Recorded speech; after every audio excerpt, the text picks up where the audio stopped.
Hello everyone. Today we will be discussing the section 1 of the CSEC Spanish paper 2, which would be directed situations. So let's get right into it. Alright, CSEC Spanish directed situations, and as previously mentioned, this would be section 1 of the long paper, right? And of course, I had to give credit to Bing Images because that was the source from which I retrieved this photo. So we're going to commence with some general tips when it comes to the directed situations. The first tip I would say, or the first thing you need to bear in mind, is that you need to be concise. You should only put what is required. Sometimes a full sentence is not even necessary. For example, enhorabuena, which means, of course, congratulations. Now, let's say you were given a scenario about that stated, what would you tell your brother if he just got married or something? You would want to congratulate him, okay? So all you would have to do is say enhorabuena, and that would suffice, okay? So when I say to be concise, you only put what is required. Do not try to be extravagant because when you write more than is required, you're opening up yourself to making mistakes, and you don't want to do that because, of course, the mistakes will affect your mark, right? So stick to what is required. So another great tip would be to pay attention to punctuation. Remember that questions and exclamations require a repetition of these respective marks at the beginning, but they will be turned upside down. For example, ¿qué sucedió? No lo hagas. Now you would see in each of these examples that the respective punctuation marks are repeated at the beginning. First one with the question and the second one with the command, which would be the imperative. It's important that you pay attention to those because those are part of Spanish grammar, so you will lose marks if you exclude them, right? So do not think that they are minor, they're very important. 3, make sure that your responses are logical.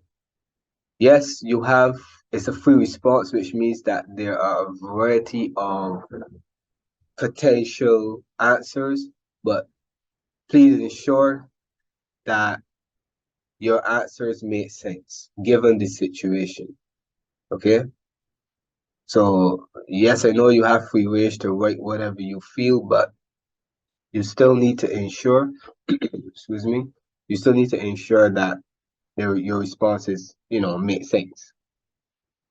4, use vocabulary that is appropriate to the situation. For example, if you are required to give suggestions, there are a variety of verbs which can be used, such as recomendar or sugerir. See? So use vocabulary that is appropriate to the situation. 5, make sure that your responses are grammatically correct. Can't stress that enough. Make sure that your subjects and verbs agree. Make sure that you're using the correct sentence structure or word order. You know that adjectives usually follow the nouns they describe, etc., etc. And gender. Make sure you're using make sure you are remembering the gender rules. So remembering whether to use a feminine or masculine article, or if the noun is feminine, you have to change the adjective to cater to that. So just remember those. Those are very important. So these are just some general tips that you need to that will help you when it comes to the directed situation section. Now we're going to go into an example, but before we get into the example, let's see what the instructions would typically be. So section 1, directed situations, answer all questions. Write in Spanish the information required for each of the situations given below. Do not write more than one sentence for each situation. For some situations, a complete sentence may not be necessary, as I would have alluded to earlier. Do not translate the situations given. Do not use abbreviations. Of course, do not translate them. That's not what they're asking you to do. They're asking you to provide logical responses based on the situations, okay? And of course, you'll be penalized for disregarding these instructions. Good stuff. So now we're going to look at an example. You know, in this section, you will have 10 situations. Each will be worth 3 marks, which adds up to 30 marks, okay? And this would be the CSEC Spanish May-June 2022.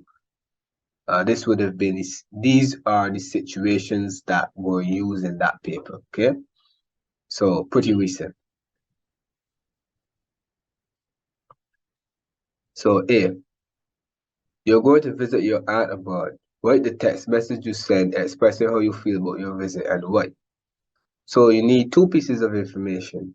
You need to state how you feel, and then you need to state why you feel that way.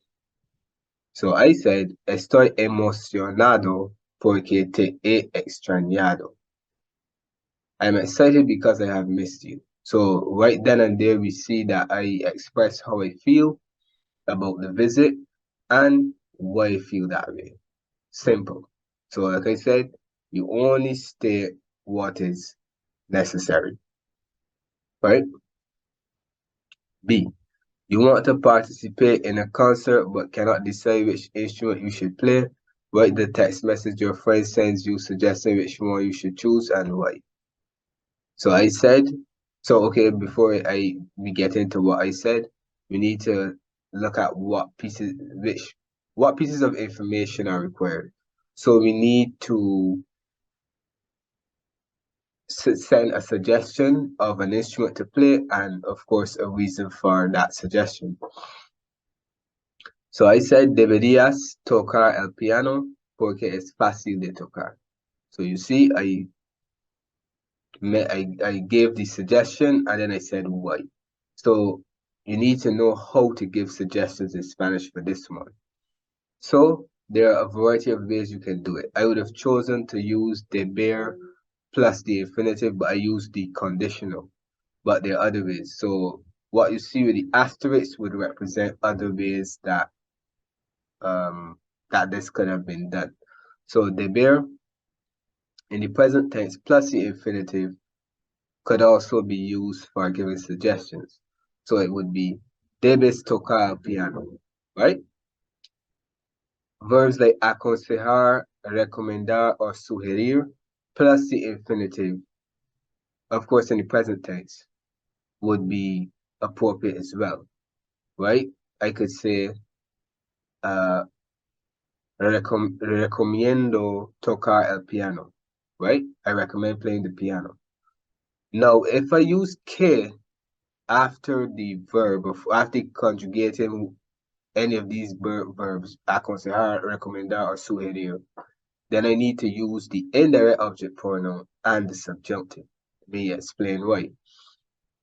Because I have to use the indirect object pronoun first of all, because it is the indirect object pronoun is going to be the person who's receiving the the advice, which is going to be the direct object, because the advice is what is receiving the action, right, of the verb. So for example, recomendar, what is being recommended is going to be the direct object. To whom is going to be the indirect object. So this is where you use the indirect object pronoun. Okay. So if I wanted to use, let me use recomendar, for example, and I use the same answer that I'm going to put this in. I'm going to use the recomendar for this situation, and I'm not going to change what I said, right? So te recomiendo que toques el piano. So you see, I use the subjunctive. And you use the K because the subject is going to change. You go from talking about I recommend to you playing. So the subject changes, therefore we need to use the subjunctive. It is a recommendation, of course, and we need to use and the K means that the subject is going to change. Okay.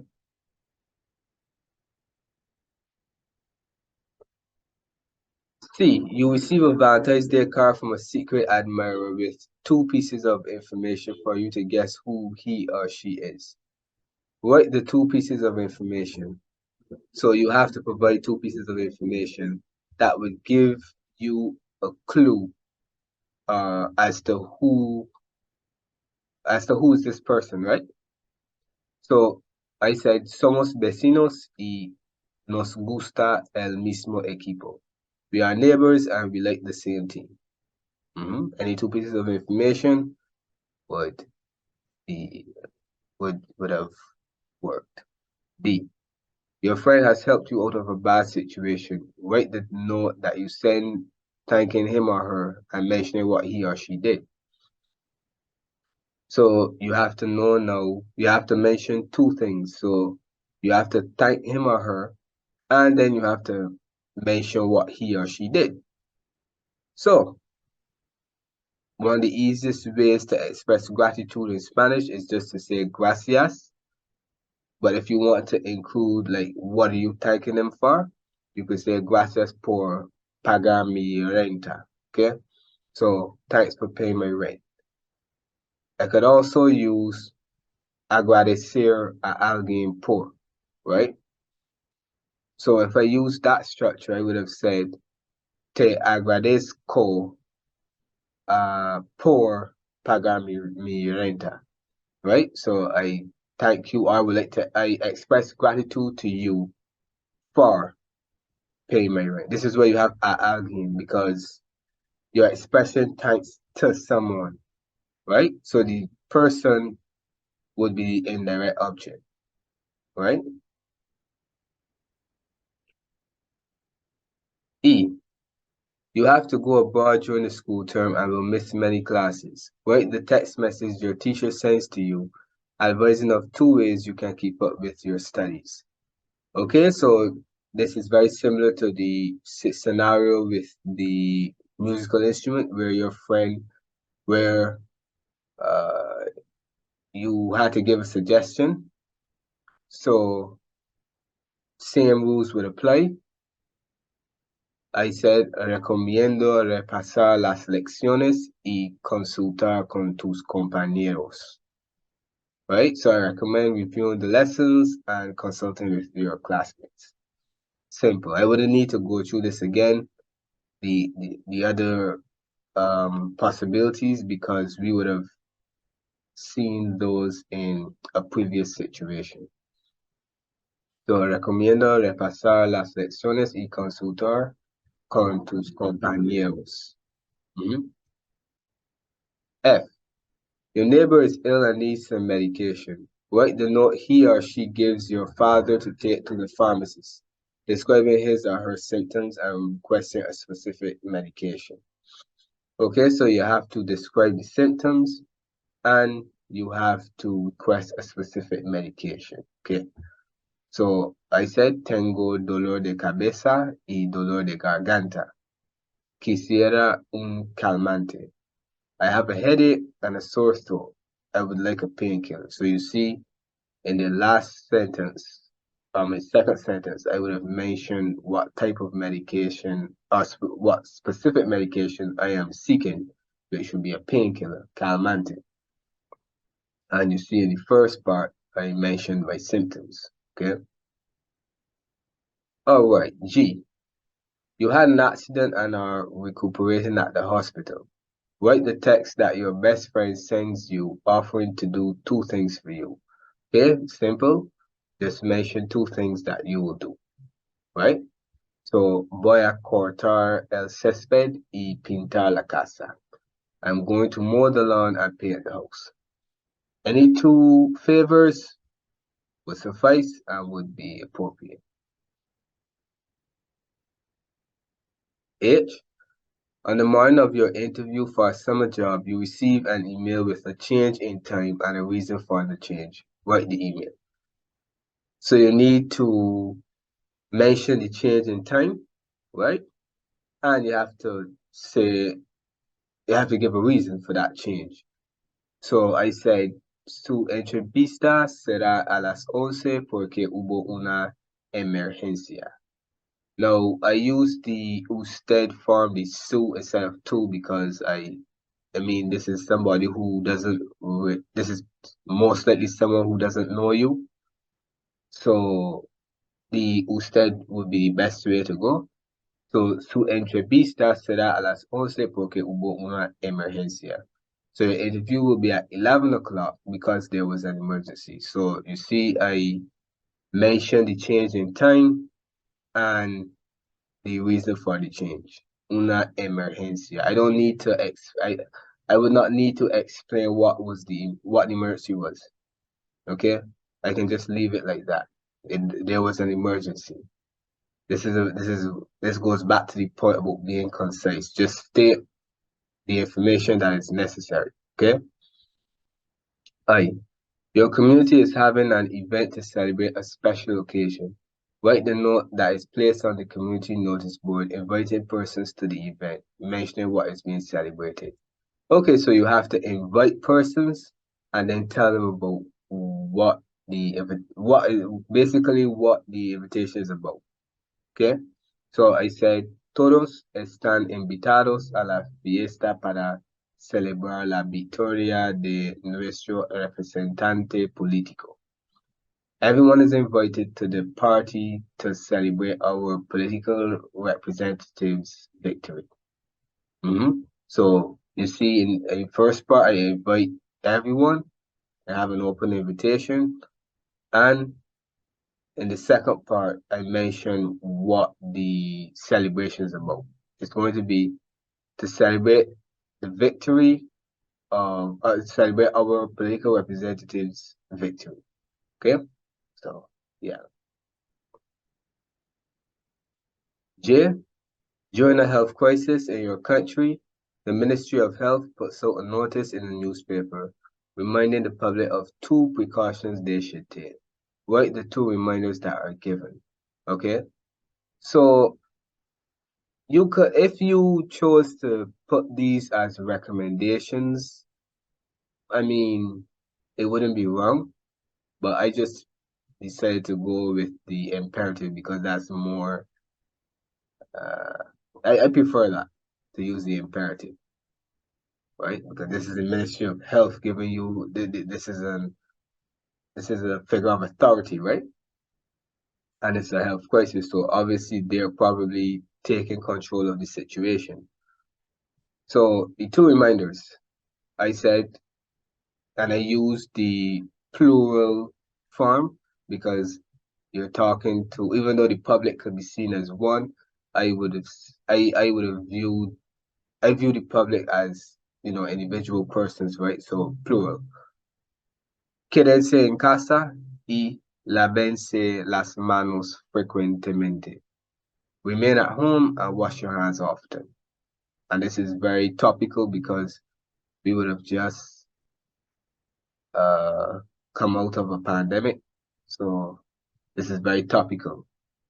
All right. So quédense en casa y lávense las manos frecuentemente. Remain at home and wash your hands often. Right. So those are 2 precautions that people should take. Any 2 precautions that would, safeguard their health would be appropriate. All right, so that brings us to the end of this presentation. So I just have to reiterate that these are sample responses. There are a variety of responses for these sections, for this section, but these are just examples, okay? All right. So I would like to thank you for tuning in. I hope that this was helpful. I hope that it provided clarity.